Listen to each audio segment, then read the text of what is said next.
The ballroom of the Whitmore estate was everything money could buy and dignity could not.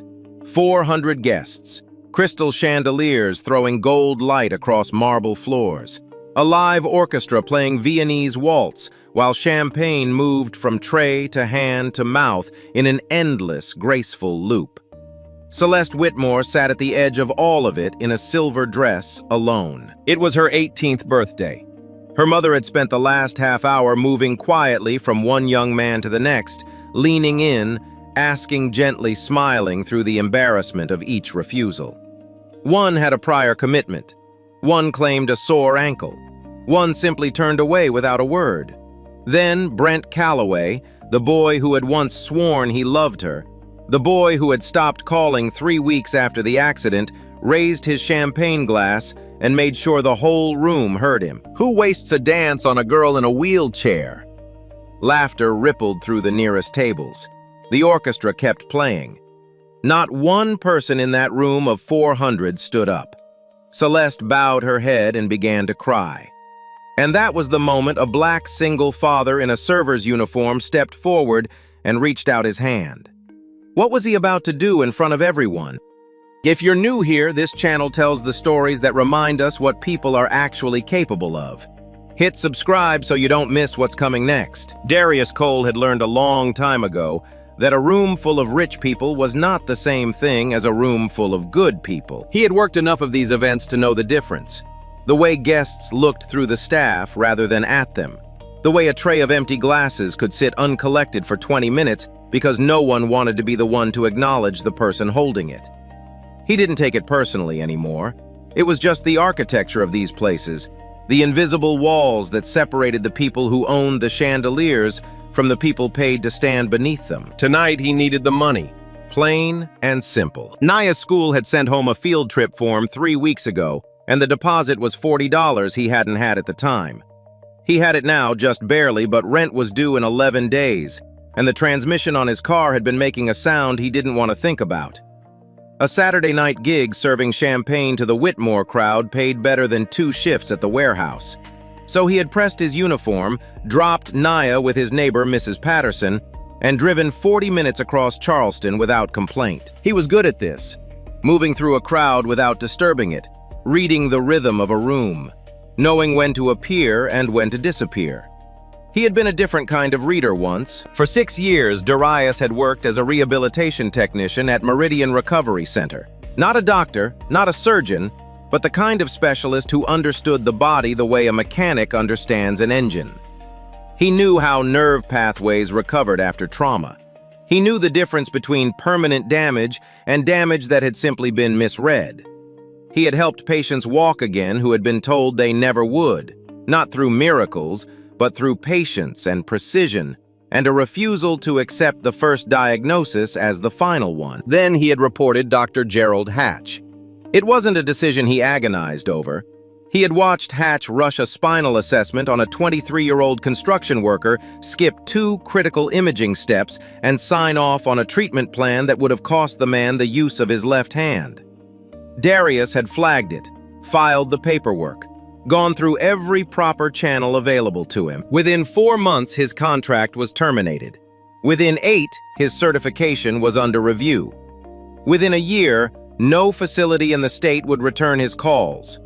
The official reason changed depending on who was asked, but the result was always the same. A man who had spent 6 years learning how to help people heal was now standing in borrowed dress shoes, offering champagne to people who didn't know his name. He told himself it was temporary. He told Nia it was an adventure. Some nights he almost believed it. Celeste Whitmore had not wanted a party. She had told her mother this in January when Eleanor first brought up the idea. She had said it again in March, more firmly, and once more in May, quietly in the way she had learned to say things she knew would be overruled, not with anger, but with a kind of exhausted acceptance that hurt more than argument would have. Eleanor meant well. Darius could see that from across the room. The way she moved between guests with that careful, practiced smile. The way she kept glancing back at her daughter between conversations, checking, hoping. She was a woman doing the only thing she knew how to do, which was to arrange things. Flowers, seating charts, orchestras, young men in blazers, and pray that the right arrangement would fix what $30 million and 12 hospitals had not. Celeste sat in her wheelchair at the edge of the dance floor in a silver dress that someone had chosen to make her feel beautiful. Maybe it had worked for a moment before the first refusal, before the second, before the whispers she wasn't supposed to hear but did. Such a shame, why put her through this? Someone should tell Eleanor to let it go. She had been 17 when the horse threw her. A fall that lasted less than 2 seconds and rearranged everything that came after. The diagnosis had been delivered in careful, compassionate language by careful, compassionate doctors, complete motor loss below the 3rd lumbar vertebra. Permanent. She would need to build a new relationship with her body, they said. A new kind of life. What they meant was the life you had is over. She had spent 2 years trying to believe them. Darius watched her from across the room and thought about Nia. About what it would mean for his daughter to sit in a room full of people and be invisible. About what kind of man he wanted Nia to see when she looked at her father. He was still thinking about it when Brent Calloway opened his mouth. Brent Calloway was the kind of young man who had never once been told that he was wrong about anything important. His father was a state senator. His mother chaired 3 charitable foundations. He had grown up in rooms exactly like this one. Rooms where the right last name functioned like a skeleton key, opening every door before you even reached for the handle. He was 20 years old, broad-shouldered and handsome in the uncomplicated way that came from never having worried about anything for very long. He had dated Celeste for 7 months before the accident. Afterward, he had sent flowers twice and then stopped calling. When mutual friends asked, he said it was complicated. What he meant was that she no longer fit the version of his future he had already decided on. Tonight he had come because his father's chief of staff had suggested it was good optics to attend the Whitmore girl's birthday. He had come with a date, a tall brunette named Ashley, who laughed at everything he said, and he had been doing perfectly fine until Eleanor Whitmore made the mistake of approaching him near the bar. He had refused her the way he refused most inconvenient things pleasantly, briefly, without a second thought. But then he had caught the look on Celeste's face from across the room. That particular look, the one that said she had expected this, had braced for it, had already folded the humiliation into the collection of humiliations she carried everywhere now. And something about being expected to behave badly made Brent Calloway want to lean into it. He raised his glass. "Come on," he said to no one in particular and everyone within range. "Who wastes a dance on a girl in a wheelchair?" The laughter that followed was not loud. It didn't need to be. It moved through the nearest cluster of guests like a current. A few genuine laughs, a few nervous ones, and then a spreading silence that was somehow worse than either. The orchestra kept playing. Eleanor Whitmore froze near the edge of the bar, her hand pressed flat against her sternum as though she were trying to hold something in. Raymond Whitmore, deep in conversation near the far windows with 2 men from his board, had not yet been pulled away. He would be briefed within minutes by his chief of staff, quickly in fragments, the way urgent information always traveled in rooms like this. But for now, he remained unaware of what was unfolding on the other side of the ballroom. Celeste did not look up. She sat very still, both hands wrapped around the armrests of her wheelchair, her silver dress catching the light that she no longer felt belonged to her. The tears came before she could stop them. Not dramatic, not loud, just the quiet kind that happen when a person has run out of the energy it takes to hold them back. Darius had been standing 12 feet away when Brent spoke. He had a half-empty tray in his left hand and a clear line of sight to the dance floor, and he saw all of it. The raised glass, the laughter, the way Eleanor's face collapsed, the way Celeste bowed her head. He saw the 400 people who did nothing. He stood there for a moment, tray in hand, invisible in his uniform, exactly where the architecture of this room said he belonged. Then he thought about Nia. He set the tray down on the nearest surface, removed his serving gloves 1 finger at a time, straightened his jacket, and walked out onto the dance floor. The room noticed him before he reached her. It happened the way these things always happened in places like this, a ripple of attention moving outward from a single point, heads turning in sequence, conversations dropping to murmurs, and then to silence. A man in a server's uniform was crossing the dance floor, not collecting glasses, not refilling anything. Walking with the kind of deliberate calm that made people stop and stare because they couldn't immediately categorize what they were seeing. Brent Calloway stepped into his path before he made it halfway. "Hey!" Brent's voice carried the easy authority of someone who had never once been physically removed from a room, but assumed it couldn't happen to him. "Where do you think you're going?" Darius looked at him, not through him, not past him, at him directly, with the kind of steady attention that Brent was not accustomed to receiving from someone in a service uniform. "Excuse me," Darius said quietly. He stepped around him. Brent turned a flush rising up his neck. "Your staff. You don't just walk out here and—" But Darius was already past him, and the words dissolved somewhere behind his shoulders. He covered the remaining distance to Celeste's wheelchair and stopped. Then he did something that no one in the room had done all evening. He lowered himself to one knee so that his eyes were level with hers. Celeste looked up. Her face was wet. She had the expression of someone who had already decided what this was another spectacle, another moment she would have to survive, and was bracing accordingly. Darius held her gaze and spoke quietly enough that only she could hear the first part. "I don't know if you want to dance," he said, "but if you do, I'll dance with you." She stared at him. Around them, the orchestra had slowed to something barely above silence. 400 people were watching a man in a server's uniform kneel on the marble floor of the Whitmore ballroom, and not one of them made a sound. Celeste searched his face for the angle, the pity, the performance, the thing he wanted from this moment. She had become expert at reading those things over the past 2 years. Every act of public kindness directed at her had an audience in mind. Every offer of help came wrapped in the helper's need to be seen helping. She didn't find it. What she found instead was something quieter and more unsettling. A man who looked tired and honest, and like he understood exactly what it had cost him to walk across that floor. Then Darius said the second thing. "I used to work in rehabilitation," he said, his voice still low, still steady. "Spinal trauma recovery. 6 years." He paused. "I'm not making you any promises. I'm not a doctor, and I'm not going to pretend I know your full history. But the way you're sitting, the way you're holding your left hip, I've seen patterns like that before. Cases where the first conclusion wasn't the whole story." He looked at her directly. "I don't think everyone has tried everything." The silence in the room shifted quality. It had been the silence of spectacle. Now it was something else, the silence of a room collectively holding its breath around a sentence that had just changed the shape of the conversation. Celeste did not move. She wasn't sure she was breathing. For 2 years, people had spoken to her about her condition in one of 2 registers, clinical and final, or gentle and pitying. No one had ever said, "I don't think everyone has tried everything," while kneeling on the floor looking her in the eye, like the answer to the question actually mattered to them. She had buried the hope so deep she'd almost forgotten what it felt like. Now it moved in her chest like something sharp and dangerous. "What if I fall?" she said. Darius looked at her steadily. "I'm a father," he said. "I know how to catch someone who's learning to stand up."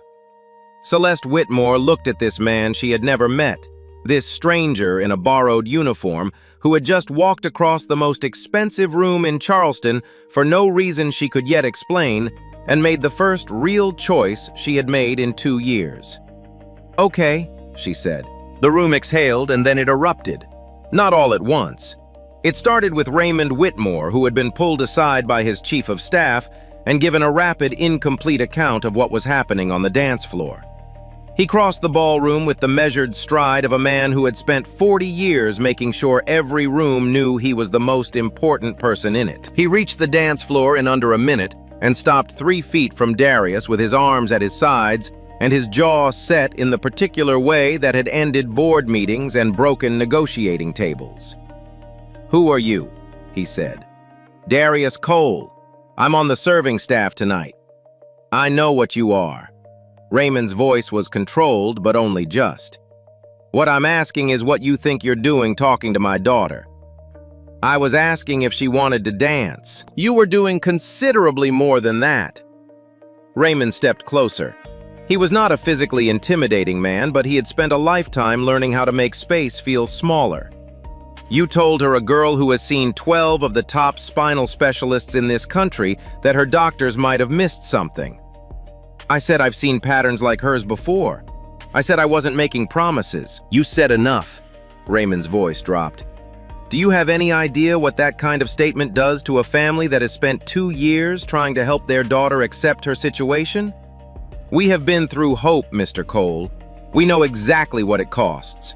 And we are not doing it again based on the opinion of a man carrying a serving tray. Darius didn't flinch. He didn't raise his voice. He simply stood there and absorbed it the way he had learned to absorb things, not by going hard, but by going still. Eleanor had moved to Celeste's side and was holding her daughter's hand with both of hers, her face caught between two competing forces she couldn't reconcile.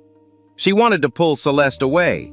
She also could not stop looking at Darius with an expression that was almost, not quite, but almost desperate. Brent had repositioned himself at the edge of the gathering crowd, arms crossed, wearing the small, satisfied smile of a man watching a problem resolve itself in his favor. He waited for the right moment, then spoke. This is actually pretty on brand for one of these events. His tone was light, conversational, aimed at the people around him rather than at Darius directly. Single dad working the party circuit sees an opportunity. He spread his hands. Can't really blame him for swinging. A few people shifted uncomfortably. A few didn't. Darius turned and looked at Brent with an expression that was not anger. Anger would have been easier to dismiss. It was something quieter. Recognition, maybe. The look of a man who had seen this particular kind of cowardice before and was simply noting it, filing it, moving on. He turned back to Celeste. I don't need anyone in this room to believe me, he said. He said it to her, not to her father, not to the crowd. I'm not asking for their permission. I'm asking for yours. He paused. You are the one living in your body. You are the one who gets to decide what questions are worth asking.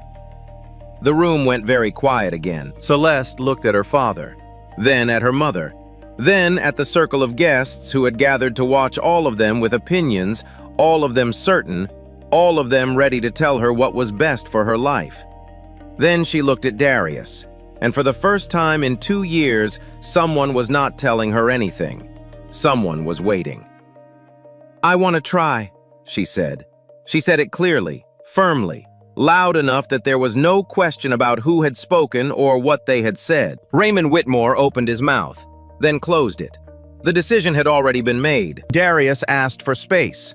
Not much, just a 10-foot radius around Celeste's wheelchair, enough room to work without an audience breathing on them. He said it once calmly and looked at Raymond when he said it. Raymond, who had not yet decided what to do with any of this, gave a short nod to his chief of staff. The crowd pulled back by degrees, reluctant and murmuring. Darius crouched in front of Celeste and kept his voice low. I'm going to ask you some questions, and I need honest answers, not the answers you've learned to give doctors. Celeste almost smiled at that. What's the difference? Doctor answers are about managing expectations. Honest answers are about what you actually feel. He held her gaze. Do you ever get sensation below the waist? Not movement sensation, heat, pressure, tingling, anything. She was quiet for a moment. Sometimes, at night mostly. My left foot. It feels like... She stopped. Like pins and needles. She looked at him. Yes. He nodded slowly. How long after the accident did the paralysis set in? Was it immediate? They said it was immediate. I'm asking what you remember. Another pause. Longer this time. I remember feeling my legs when they put me in the ambulance. I remember telling the paramedic my back hurt. And then... She shook her head. After the surgery, they were gone. Darius was quiet for a moment. He was not performing analysis for the room. He was thinking genuinely carefully in the way he used to think when a patient's chart and a patient's body were telling him two different things. Can I look at how you're sitting? Just posture. I won't touch you without asking first. Celeste nodded. He studied her for a long moment. The way her left hip sat slightly higher than her right. The angle of her spine against the back of the wheelchair. The way her left foot was turned inward by a few degrees. A small thing, the kind of thing that got lost in the larger picture of a catastrophic diagnosis. Your left side is compensating for something, he said quietly. The way you're holding yourself, your body is working around a point of pressure, not around an absence of function. Those are different things. Every specialist I've seen said the damage was complete. I know, and I'm not telling you they were wrong. I don't have your imaging. I haven't reviewed your history, and I'm not a physician. He was careful with this, precise. What I'm telling you is that I have seen cases more than a few where a compression injury to the lumbar spine was documented as permanent motor loss, and the compression was never fully addressed. The spinal cord wasn't severed, it was silenced. And sometimes, not always, not even usually, but sometimes that silence isn't forever. The words landed in the space between them and stayed there. Raymond had drifted closer despite himself. Eleanor had not moved at all, her hands still wrapped around Celeste's, her eyes fixed on Darius with an expression she was trying very hard to keep neutral. "What are you suggesting?" Raymond said. His voice had lost some of its earlier edge. Not all of it, but some. "I'm suggesting that before I ask Celeste to try standing, I want to check 2 reflex points. Manual pressure only, no equipment, nothing invasive. If there's no response, I'll step back and we're done. If there is," he paused, "then there are questions worth asking of someone with better tools than I have." "And if you hurt her," Darius looked at Raymond directly. "I have spent 6 years doing this work. I know the difference between pressure that helps and pressure that harms." He held the eye contact. "I also know what it looks like when someone has been given a final answer and told to stop asking questions. Your daughter deserves to ask questions." Raymond said nothing. It was Celeste who broke the silence. "I want to try," she said for the second time that evening. Then, quieter, "I have been sitting still for 2 years. I am so tired of sitting still." Eleanor made a sound that was not quite a word. Raymond stepped back. Darius turned to Celeste, and his voice was steady and quiet and completely certain. "If you feel anything pressure, heat, pain, anything at all, you tell me immediately and we stop. You are in control of this, every step." Celeste straightened in her chair. "I understand," she said. "Okay." He held her gaze one more moment. "Let's begin." He worked slowly, both hands precise and deliberate, moving along the base of Celeste's spine with the kind of focused attention that had nothing to do with performance and everything to do with information. He explained each movement before he made it. He checked in after every adjustment. The crowd that had pulled back to a 10-foot radius had grown larger. More guests drifting in from the far end of the ballroom, drawn by the particular gravity of a room that had gone quiet for reasons no one had fully explained yet. Celeste sat very still and concentrated on breathing. She had been examined by enough specialists to have developed a detached clinical relationship with her own body. The ability to describe symptoms without feeling them, to answer questions about sensation without expecting any. But this was different. Darius was not asking her to describe her body. He was asking her to inhabit it. "Tell me if anything changes," he said softly. "Nothing yet," she said. He nodded and continued. It was at this point that Brent Calloway decided he had been quiet long enough. He had watched the last several minutes with increasing discomfort, not because he was worried about Celeste, but because the room's attention had shifted entirely away from him and toward this man in a server's uniform, and that shift felt like a verdict he hadn't consented to. The crowd was not laughing anymore. They were watching. Some of them looked almost hopeful, which was the most threatening thing of all. Brent stepped forward. "Okay, I think we've seen enough of this." His voice was louder than it needed to be calibrated for the room rather than for any individual in it. "Celeste, come on. You're letting a waiter use you to make a scene at your own birthday party." He looked at Darius with an expression of practiced contempt. "I don't know what your angle is, but this ends now." Darius did not look up from his work. "I'm not talking to you," he said simply. "I'm talking to you." Brent took another step forward. "You want to tell me your credentials? Your license number? Because from where I'm standing, you're a guy who lost his job in healthcare and ended up serving drinks. And now you've decided to make yourself relevant at the expense of a girl who's been through enough." The words were aimed precisely at the crowd as much as at Darius, designed to reframe what was happening into something smaller and more dismissible. Several guests looked uncertain. A few nodded slightly. And then, from the service entrance at the far end of the ballroom, came a sound that cut through everything. A child crying. Darius went still. Nia was standing in the doorway, small and red-faced, still in the jacket she'd worn when her father dropped her off. Earlier that evening, Mrs. Patterson had received an urgent call from her own family and had made a quick decision. She'd bundled Nia into the car and driven to the estate, reasoning that Darius was just inside and could take over within minutes. But the staff entrance had been confusing the ballroom, larger than expected, and by the time Nia spotted her father across the marble floor, she had already seen enough to understand that something was very wrong. She had found him, and she saw what was happening to him. Darius stood slowly. He looked at his daughter across the length of the ballroom, past the guests, past the orchestra, past the chandelier light, and the champagne, and the 400 people who had watched all of this without moving, and something in his face shifted. Not broke, shifted. Brent saw the child and laughed, once short and humorless. "Perfect," he said. He brought his kid. No one laughed with him this time. Darius held Nia's gaze for a long moment. Then he did something that made Eleanor Whitmore press her hand over her mouth. He smiled at his daughter, calm and deliberate and completely without performance. "It's okay, baby," he said across the whole silent room. "Don't be scared." He kept his eyes on hers. "Daddy's just helping someone stand up." Nia stopped crying. She wiped her face with her sleeve, straightened up, and stayed exactly where she was in the doorway, watching. Darius turned back to Celeste. "Ready to continue?" he asked. Celeste looked at Nia, then at Darius.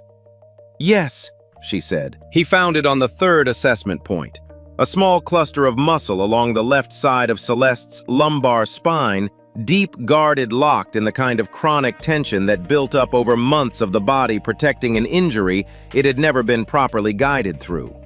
Darius had felt it the moment his fingers reached the right position, and he had gone very still in the way he used to go still in the recovery room when something important was about to happen. "Celeste," he said quietly, "I need you to take a slow breath in, and when you exhale, try to let your lower back go completely soft.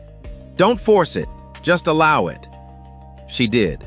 He applied careful, sustained pressure to the point, not a manipulation, not an adjustment, just a deliberate and sustained compression designed to release what had been locked. He had done this hundreds of times. He knew exactly how much force was appropriate, exactly what he was looking for, exactly when to hold and when to ease. For 3 seconds, nothing happened. Then Celeste screamed. Not a cry. A sharp, involuntary sound that tore out of her before she could contain it, her body jerking forward in the wheelchair, both hands slamming down on the armrests. The sound ricocheted off the marble floors and the crystal chandeliers and landed in the chest of every person in the room. The ballroom detonated. Raymond Whitmore crossed the distance in 4 strides. "Get away from her!" His voice was raw in a way it had not been before, stripped of the controlled authority he'd maintained all evening. He reached for Darius's shoulder. Eleanor was on her feet, both hands over her mouth, making a sound that wasn't quite words. 3 guests near the front of the crowd surged forward. Someone called out for a doctor. Someone else said they were calling 911. And Brent Calloway, from his position at the edge of the chaos, said, "I told you! I told all of you exactly what this was." Darius had not moved. He kept his hands exactly where they were, not pressing, just maintaining contact, and spoke to Celeste in a voice low enough that the room couldn't quite hear it over its own noise. "That feeling, tell me where it is." Celeste was gasping, her face white. "My legs," she said. "It's in my legs, it's—" She stopped. Her expression shifted into something that had no name yet. "It burns, both of them, all the way down." "That's sensation," Darius said. "That's your nervous system responding. Stay with me." Raymond grabbed his arm. "I said get away from—" "She has feeling in her legs." Darius turned and looked at Raymond with absolute steadiness. "Both legs, right now. If you pull me away from her in this moment, you may not get another one." Raymond stopped. The room did not stop. It continued to churn around them, voices overlapping, someone crying, Brent still talking to whoever would listen.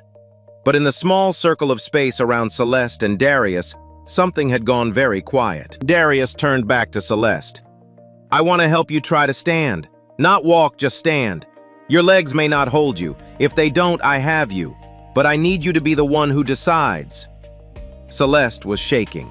The burning sensation in her legs had not faded. It was still running from her hips to her feet in waves that felt like electricity and fire simultaneously.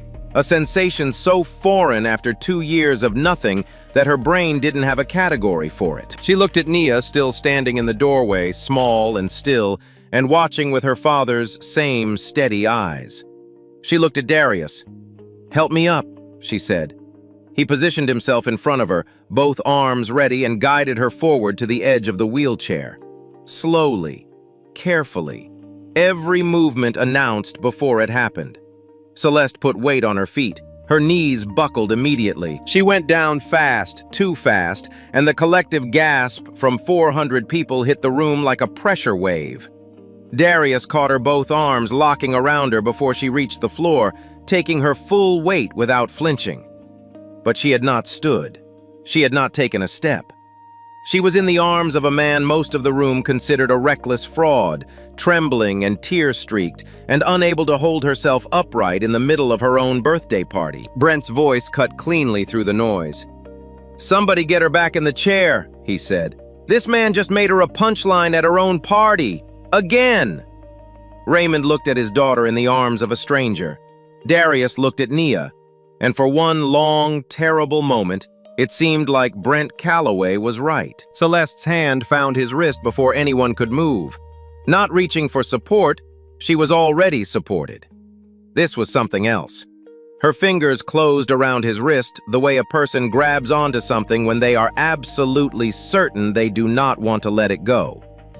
"Don't," she said. One word. Quiet enough that only Darius heard it at first. Then she said it again, louder, with her face still pressed against his shoulder and her legs still refusing to hold her weight and the entire ballroom still churning with noise around her. "Don't let go of me." The room did not go silent all at once.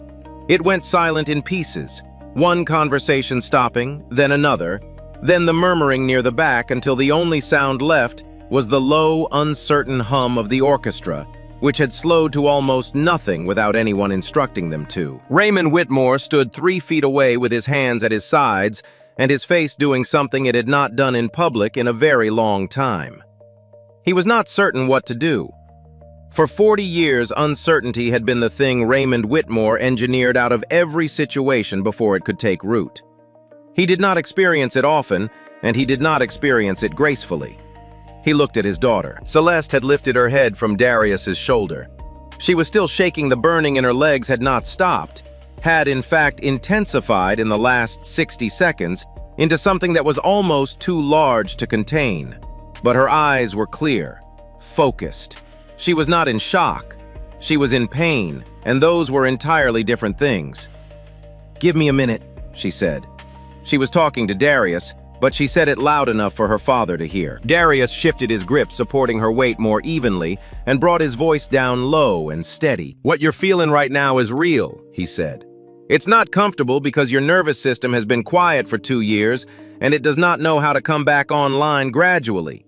It's coming back all at once, and your brain doesn't have a framework for it yet." He paused. "But sensation is the precondition for movement. You cannot have one without the other. The fact that it hurts means something is working." "It hurts a lot," Celeste said. "I know. Both legs." "I know. That matters. Hold on to that." Brent stepped forward from the edge of the crowd. He had been recalibrating for the past 30 seconds, reading the room, and he had decided that the room still needed managing. "Celeste." His voice was warm now, the earlier contempt replaced with something that resembled concern. It was a skilled performance. "You don't have to do this. Let us get you back in your chair. You've been through enough tonight." He reached for her arm. Raymond moved first. He stepped between Brent and his daughter with a speed and decisiveness that surprised everyone in the room, including himself. He did not touch Brent. He did not say anything to Brent. He simply placed himself in the space between them and stood there, and the message required no translation. Brent went still. Raymond looked at his daughter for a long moment. Then he looked at Darius, really looked the way he had not allowed himself to look all evening, without the filter of pride or fear, or the accumulated weight of $30 million and 12 failed specialists. He stepped back, not away from Celeste beside her. His position changed from blocking to witnessing, and that was everything. Darius turned to Nia. She was still in the doorway, exactly where she had been, small and watchful with her father's eyes. The tears had dried on her face. She was paying attention with the complete unself-conscious focus that children bring to moments they somehow understand are important. "Come here, baby," Darius said. Nia walked across the ballroom floor, across the marble and the chandelier light, and the 400 people who parted silently to let her through, and stopped at her father's side. Darius looked at her steadily. "You watching?" She nodded. "Standing up doesn't mean you're not scared," he said. "It means you're scared and you do it anyway." He held her gaze. "Remember that." Nia looked at Celeste, then back at her father. Then she reached out and took his free hand in both of hers and held it and did not let go. Darius turned back to Celeste. "We're gonna try again," he said. "Slower this time. You tell me every single thing you feel. If you need to stop, we stop. If you need to rest, we rest." He adjusted his grip. "You are not trying to dance tonight, you are trying to stand. That is enough, that is more than enough." Celeste closed her eyes for a moment. She thought about the horse. The 2 seconds of falling, the ambulance and the surgery, and the careful, compassionate doctors with their careful, compassionate language. She thought about every room she had not entered, every dance she had not taken, every morning she had woken up and negotiated with herself about whether the day was worth starting. She opened her eyes. "Okay," she said. "Again." The second attempt was nothing like the first. The first had been a fall caught by a stranger. The second was something else entirely. Slower, quieter, stripped of everything except the simple and enormous fact of a body remembering itself. Darius guided Celeste forward to the edge of the wheelchair, 1 inch at a time. He kept his left arm around her back, his right hand extended for her to grip, and he did not rush a single movement. The room around them had settled into a stillness that felt almost church-like. Not the performative silence of spectators waiting for a spectacle, but the held-breath quiet of people who had stopped thinking about themselves for a moment. Celeste's feet touched the floor. She pressed down. Her knees shook violently, visibly the trembling visible from the back of the room, but they did not buckle. Darius held steady, and she held steady, and the shaking continued, and neither of them moved until it began almost imperceptibly to ease. She was standing. Not straight, not still, not without help.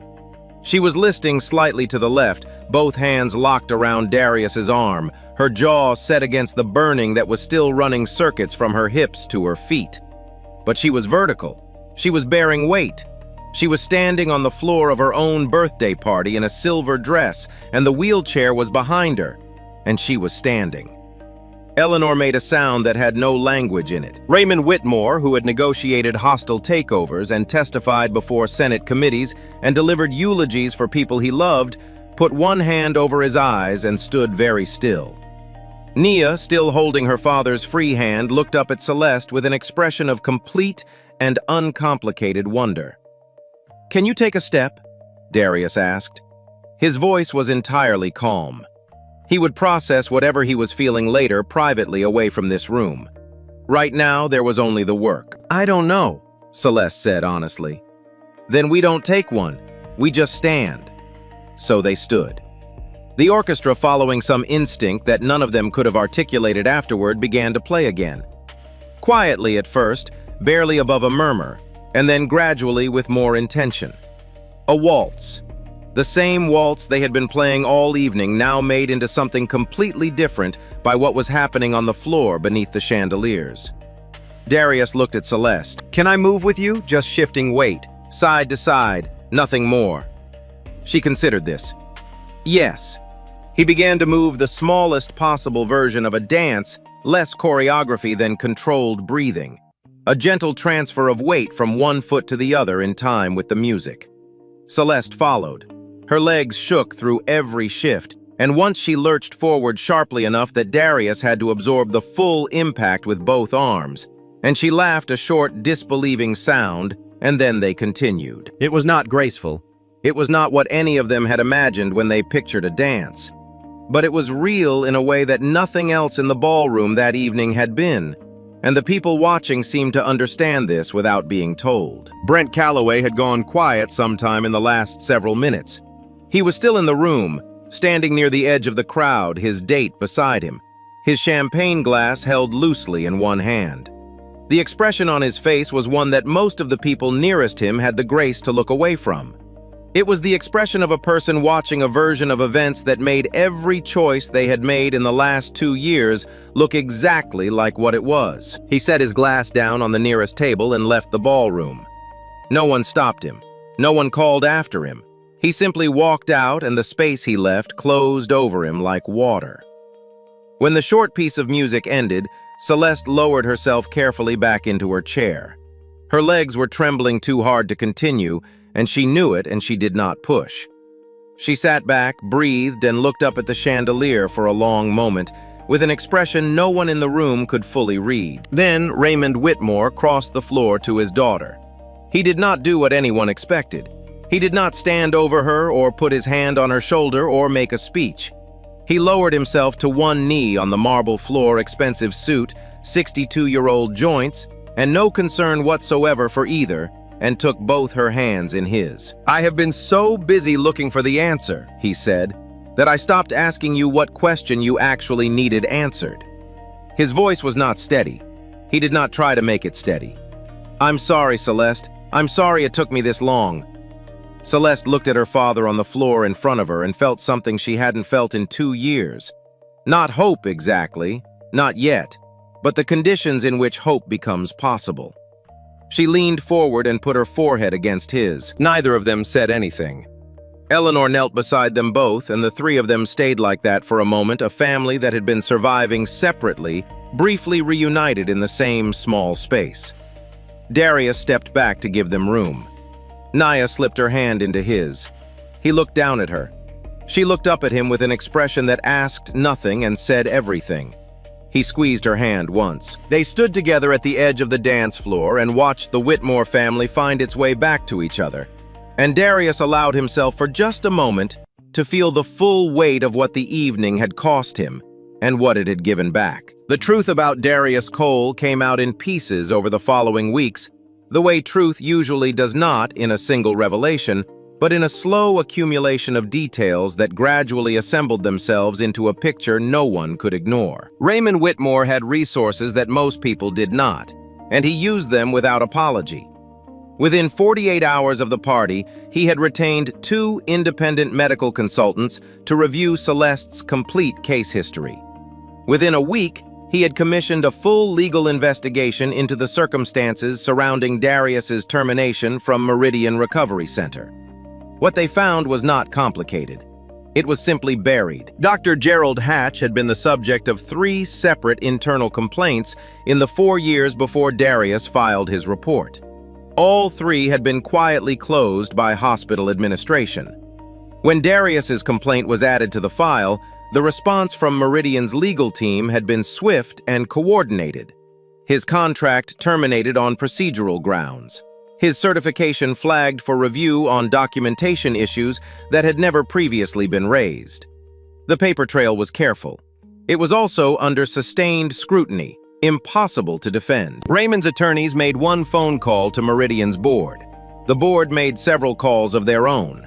Within 3 weeks, the findings were reversed, the documentation cleared, and a letter of formal reinstatement was prepared for Darius's signature. He signed it at the kitchen table while Nia did her homework across from him, her tongue pressed to the corner of her mouth the way it always was when she was concentrating. She looked up when she heard the pen click. "What's that?" "A letter that says I can go back to work," he said. She considered this. The real work, not the party work. The real work. She nodded with the gravity of someone ratifying a significant decision. "Good," she said, and went back to her homework. Celeste's recovery was not a miracle. She would have been the first to say so, and she said so often in the months that followed to anyone who framed it that way. What it was work. 3 specialists reviewed her imaging with fresh eyes following the night of the party, approaching her case without the weight of the prior conclusions bearing down on them. 2 of the 3 identified a residual compression at the L3 vertebra that had not been adequately addressed in the original surgical intervention. A secondary procedure, far less dramatic than the first, relieved the pressure that had been silencing the nerve pathways for 2 years. The recovery that followed was slow and non-linear, and frequently discouraging. There were weeks of intensive physical therapy, weeks where the progress felt invisible, weeks where Celeste called her mother at midnight, not because anything had gone wrong, but because the distance between where she was and where she wanted to be felt too large to hold alone. She walked with forearm crutches at the 4-month mark. She walked without them briefly at 8 months.